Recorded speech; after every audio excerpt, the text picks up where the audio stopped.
यदि तुम उस वक्त मुस्कुरा सकते हो जब तुम पूरी तरह से टूट चुके हो तो यकीन कर लो कि दुनिया में तुम्हें कोई भी नहीं तोड़ सकता। देखिए आज है 10 मार्च और आज के वीडियो में टोटल 11 मोस्ट इंपॉर्टेंट प्रश्नों पे हम चर्चा करेंगे जो कि आपकी सभी आगामी परीक्षाओं के लिए मोस्ट इंपॉर्टेंट है। तो शुरू से लास्ट तक वीडियो बने रहिए और इस वीडियो को पूरा देखने के बाद आप इसकी पीडीएफ फाइल भी डाउनलोड कर सकते हैं नीचे डिस्क्रिप्शन बॉक्स में और हमारे टेलीग्राम चैनल पे दोनों जगहों पे आपको इस वीडियो की पीडीएफ मिल जाएगी।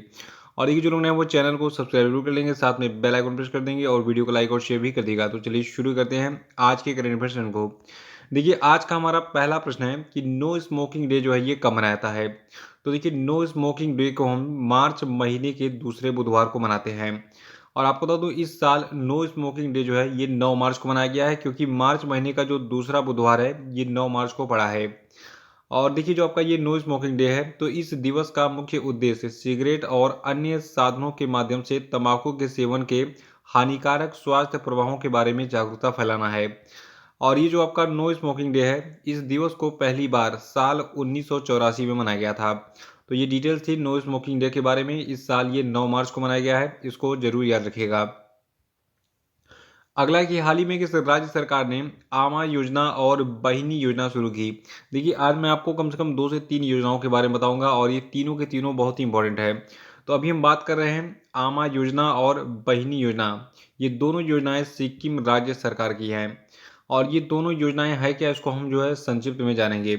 सबसे पहले आमा योजना की बात करते हैं। देखिए जो आमा योजना है इसका उद्देश्य जो आपका सिक्किम राज्य है तो सिक्किम में गैर कामकाजी माताओं के बीच में जो बचत की आदत है इसको पैदा करना है। और इसके लिए सरकार क्या करेगी, जो सिक्किम की सरकार है ये उन सभी महिलाओं के बैंक खातों में सालाना 20,000 रुपये प्रदान करेगी।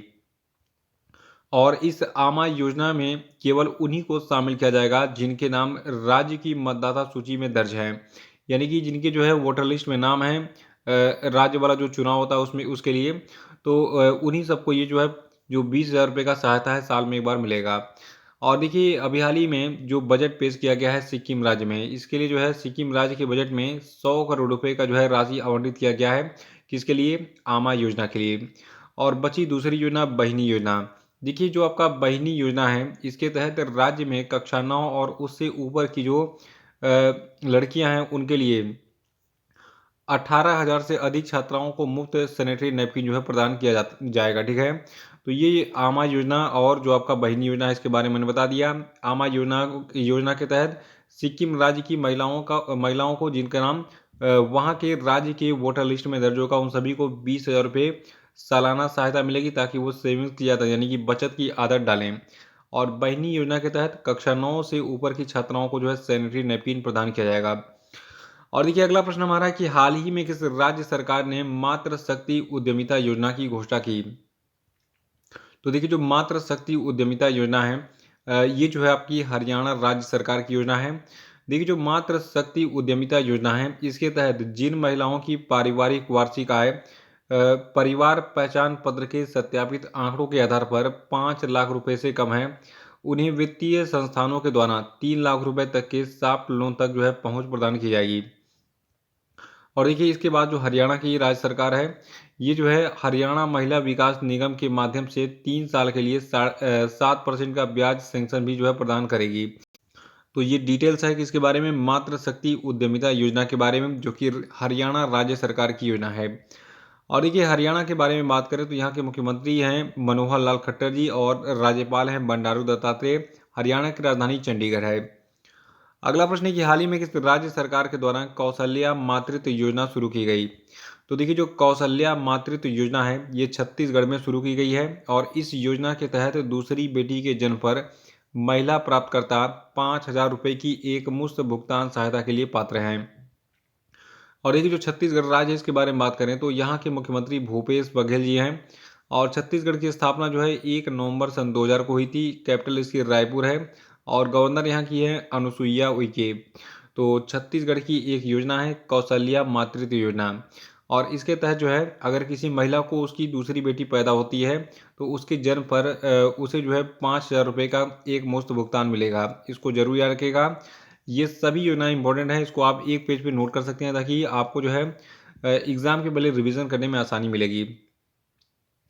पांचवा की साइड कैस्टलेम एआई के अनुसार कौन सा देश यूक्रेन पर अपने आक्रमण के कारण दुनिया का सबसे स्वीकृत देश बन गया? तो देखिए साइट कैस्टेलम एआई के अनुसार जो आपका रूस है, ठीक है, ये यूक्रेन पर आक्रमण करने के बाद दुनिया का सबसे स्वीकृत देश बन गया है। एक लाइन में दिमाग में बस इतना फिट कर लीजिए कि वर्तमान में जो आपका रूस है ये दुनिया का सबसे स्वीकृत देश है, ठीक है। और स्वीकृत देश क्या है ये भी क्लियर हो जाएगा आगे वीडियो में। देखिए यूक्रेन पर अपने आक्रमण को रोकने के लिए दुनिया भर के देश जो है रूस पर प्रतिबंध लगा रहे हैं। जैसे कि अभी भारत ने भी जो है भारत के कुछ वित्तीय संस्थानों ने जो है रूस पे प्रतिबंध लगाया था। देखिए जो रूस यानी कि जो रसिया है इसने अब कई प्रतिबंधों के मामले में ईरान और उत्तर कोरिया जैसे देशों को पीछा छोड़ दिया है। देखिए उत्तर कोरिया का जो वहाँ का तानाशाह है किम जोंग उन, तो वो जो है बार बार मिसाइल का टेस्टिंग करते रहता है, कभी जापान के ऊपर से गुजार देगा कभी किसी देश के, तो उस पर इसीलिए बहुत सारे देशों ने प्रतिबंध वगैरह लगाया है। और उसके बाद फिर ईरान ने मनमानी की थी अभी हाल ही में, तो उस पर भी जो है बहुत सारे प्रतिबंध लगे थे। और इससे पहले जो है ईरान है ये सबसे अधिक स्वीकृत देश था, यानी कि सबसे अधिक प्रतिबंध जो है ईरान पर लगे थे। देखिए ईरान जो है इस पर पिछले एक दशक में इसके खिलाफ कुल 3,616 प्रतिबंधों को जो है लगाया गया था पूरी दुनिया के देशों के द्वारा, ठीक है। और जबकि जो सीरिया है और उत्तर कोरिया है इस पर जो है कुल 2,608 और 2,077 प्रतिबंध लगे थे क्रमशः। यानी कि जो आपका सीरिया है इस पर जो है कितने लगे थे 2,608 और कोरिया पर लगे थे उत्तर कोरिया पर 2,077। तो प्रतिबंधित देशों की सूची में ईरान पहले नंबर पर था, उसके बाद फिर सीरिया दूसरे पर था और उत्तर कोरिया तीसरे पर था। तो ये पुरानी बात हो गई, नया डाटा ये आ गया है कि वर्तमान में रूस जो है दुनिया का सबसे स्वीकृत देश है और इससे पहले ईरान दुनिया का सबसे अधिक स्वीकृत देश था। और छठवां प्रश्न है कि हरियाणा सरकार ने वित्त वर्ष 2022-23 के लिए कितने लाख करोड़ रुपए का बजट पेश किया? तो देखिए हरियाणा की सरकार ने हाल ही में कुल 1.77 लाख करोड़ रुपए का जो है बजट पेश किया है। और देखिए अगर तुलना करें पिछले वित्तीय वर्ष की, तो पिछले वित्तीय वर्ष में यानी कि 2021-22 का जो वित्तीय वर्ष था उसमें हरियाणा सरकार ने 1.53 लाख करोड़ रुपए का जो है बजट पेश किया था। तो ये चीज़ याद रखिएगा क्योंकि इस बार का बजट जो है इसमें थोड़ी सी वृद्धि हुई है। पिछले बार 1.53 लाख करोड़ था और इस बार 1.77 लाख करोड़ रुपए हो गया है। अगला प्रश्न है कि हाल ही में किस देश ने रूस से तेल गैस और कोयले के आयात पर प्रतिबंध लगा दिया है? तो देखिए अभी हाल ही में जो अमेरिका है, ठीक है, अमेरिका ने रूस यानी कि रसिया से तेल गैस और कोयले के आयात पर प्रतिबंध लगा दिया है। देखिए अमेरिका के जो राष्ट्रपति हैं जो बाइडेन, उन्होंने रूस से तेल गैस और कोयले के आयात पर जो प्रतिबंध लगाया है।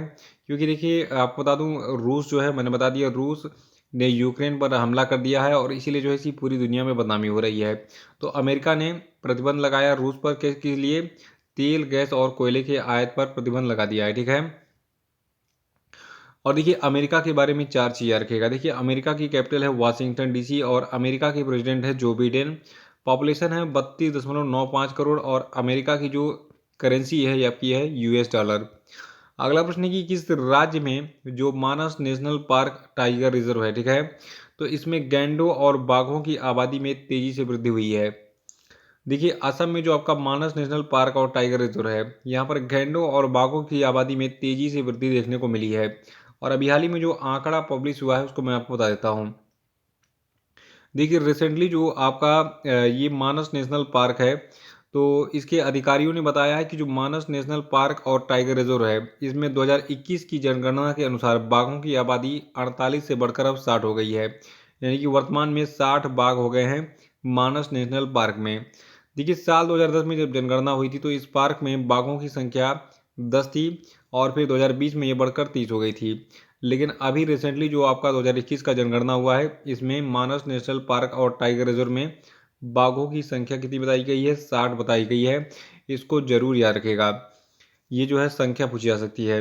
और अगला है हाल ही में किस देश ने पृथ्वी की निचली कक्षा में अपना दूसरा उपग्रह नूर 2 प्रक्षेपित किया? सरल शब्दों में ये हम कह सकते हैं कि नूर 2 जो है ये आपका ईरान का जो है क्या है एक सैटेलाइट है। और आप बता दो नूर का मतलब क्या होता है? देखिए जो नूर 2 सैटेलाइट है इसमें नूर का मतलब है फारसी में रोशनी, ठीक है, नूर का मतलब क्या है? रोशनी है। और देखिए ईरानी सेना ने अपना पहला जो नूर उपग्रह है ये 2020 में प्रक्षेपित किया था और इसी का दूसरा सीरीज का मतलब सैटेलाइट है नूर 2। और इस प्रक्षेपण से ही दुनिया को जो आपका ईरान है, ठीक है, यानी कि जो नूर उपग्रह जब 2020 में लॉन्च किया गया था ईरान के द्वारा, तो इसके प्रक्षेपण से दुनिया को पता चला कि चलो ये भी जो है अंतरिक्ष के क्षेत्र में काम कर रहा है। कौन? ईरान। तो ईरान का एक सैटेलाइट है नूर 2, जिसको अभी हाल ही में ईरान ने लॉन्च किया है। देखिए, ईरान के बारे में मैं आपको बहुत ही यूनिक जानकारी देने जा रहा हूँ। आपने मूवी देखी होगी प्रिंस ऑफ पर्सिया, ठीक है। आप सोचते होंगे पर्सिया जो है ये कौन सा देश है, तो ईरान का ही नाम है पर्सिया, ठीक है। ईरान को हम पर्सिया भी कहते हैं, फारस भी कहते हैं हिंदी में। तो ईरान को पर्सिया भी कहते हैं और इसको जो है वर्तमान में इस्लामिक रिपब्लिक ऑफ ईरान भी कहते हैं। ईरान की राजधानी तेहरान है, प्रेसिडेंट यहाँ के हैं इब्राहिम रईसी, और ईरान की करेंसी है ईरानियन रियाल। सुप्रीम लीडर यहाँ के हैं अली खामेनी, और ईरान की ऑफिशियल लैंग्वेज है पर्सियन यानी कि फारसी। जैसे कि आपने देखा होगा उर्दू फारसी यहाँ पे इंडिया में भी पढ़ते हैं लोग, ठीक है। तो पर्शियन यानी कि फारसी भाषा जो है ये ईरान की है ऑफिशियल लैंग्वेज। 10वां प्रश्न है कि राष्ट्रपति रामनाथ कोविंद ने अंतर्राष्ट्रीय महिला दिवस पर कितनी महिलाओं को नारी शक्ति अवार्ड से सम्मानित किया? तो देखिए, राष्ट्रपति रामनाथ कोविंद ने 29 महिलाओं को जो है अभी हाल ही में अंतर्राष्ट्रीय महिला दिवस पर जो है सम्मानित किया है। और इन सभी सम्मान पाने वालों में से एक महिला का नाम बस आपको याद रखना है, जिनका नाम है जगदेव बोरादे। देखिए, सम्मान पाने वालों में एक महिला है जो कि सांप पकड़ने का काम करती हैं, जिनका नाम है जगदेव बोरादे। इन्होंने अभी तक कम से कम 50,000 सांपों को बचाया है और उनके प्राकृतिक पर्यावास में उनको छोड़ दिया है। देखिए, नारी शक्ति पुरस्कार है क्या? नारी शक्ति पुरस्कार जो है ये व्यक्तियों और संस्थानों के द्वारा दिया जाने वाला उल्लेखनीय योगदान के लिए जो है मान्यता स्वरूप महिला और बाल विकास मंत्रालय की पहल के तहत जो है प्रदान किया जाने वाला एक पुरस्कार है। और अगला प्रश्न है कि हाल ही में केंद्रीय गृह मंत्री अमित शाह ने किस राज्य में 33% सरकारी नौकरियों में महिलाओं को आरक्षण देने की घोषणा की है? तो देखिए, ये राज्य त्रिपुरा है। अब आप सोच रहे होंगे कि अमित शाह ने किसी राज्य के लिए ये अनाउंसमेंट क्यों किया? ये काम तो उसकी राज्य सरकार का है। देखिए, त्रिपुरा में इस समय भारतीय जनता पार्टी की सरकार है, ठीक है, और अमित शाह भारतीय जनता पार्टी से ही है, तो इनको इतना राइट तो है ही कि जो है ये कुछ भी कर सकते हैं अपनी पार्टी से जुड़े हुए राज्य के लिए, ठीक है। देखिए, जो केंद्रीय गृह मंत्री अमित शाह हैं, इन्होंने अंतर्राष्ट्रीय महिला दिवस यानी कि 8 मार्च को जो है त्रिपुरा में सरकारी नौकरियों में महिलाओं को 33% आरक्षण देने की घोषणा की थी। और इन्होंने कहा कि जो मुख्यमंत्री बिप्लब देव हैं, ठीक है, उन्होंने राजनीतिक हिंसा पर पूर्ण विराम लगा दिया है। त्रिपुरा में काफ़ी तारीफ वरीफ की और उसी में ये अनाउंसमेंट भी कर दिया है। चलो ठीक है, अब यहाँ की सरकारी नौकरियाँ जो होंगी उस पर 33% आरक्षण महिलाओं को मिलेगा। देखिए, त्रिपुरा की राजधानी अगरतला है। त्रिपुरा की पॉपुलेशन 36.6 लाख है और मुख्यमंत्री बिप्लब कुमार देव जी हैं। तो ये थे आपके आज के सभी धमाकेदार प्रश्न, और अब हम बात करेंगे आज के सभी क्वेश्चन अपडेट। देखिए, आज का पहला प्रश्न है, अंतर्राष्ट्रीय महिला दिवस कब मनाया था, बताइए। और दूसरा प्रश्न आपके लिए कि भारत की 23वीं महिला ग्रैंड मास्टर कौन बनी? अगर नहीं पता है तो कल का वीडियो देखिए, इसको रिवाइज कर डालिएगा। और तीसरा प्रश्न आपके लिए कि नौवां भारत श्रीलंका द्विपक्षीय समुद्री अभ्यास सिलेनेक्स का पहला चरण कहां पर आयोजित किया गया, बताइए। चौथा कि हाल ही में केंद्र ने स्वतंत्रता सैनिक सम्मान योजना को जारी रखने के लिए कितने करोड़ रुपए के आवंटन को मंजूरी दी, बताइए।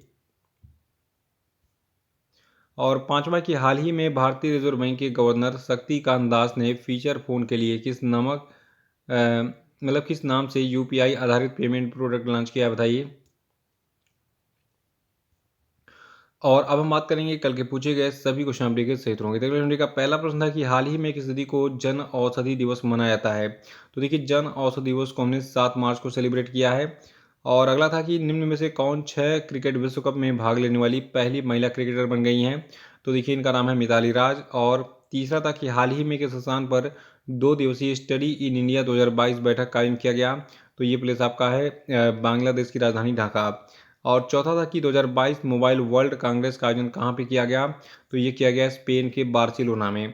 पांचवा था कि भारतीय स्टेट बैंक ने डिजिटल बैंकिंग संचालन को चलाने के लिए किस व्यक्ति को हाल ही में उप प्रबंध निदेशक के रूप में नियुक्त किया है? तो ये व्यक्ति आपके कौन है? नितिन चूजी हैं।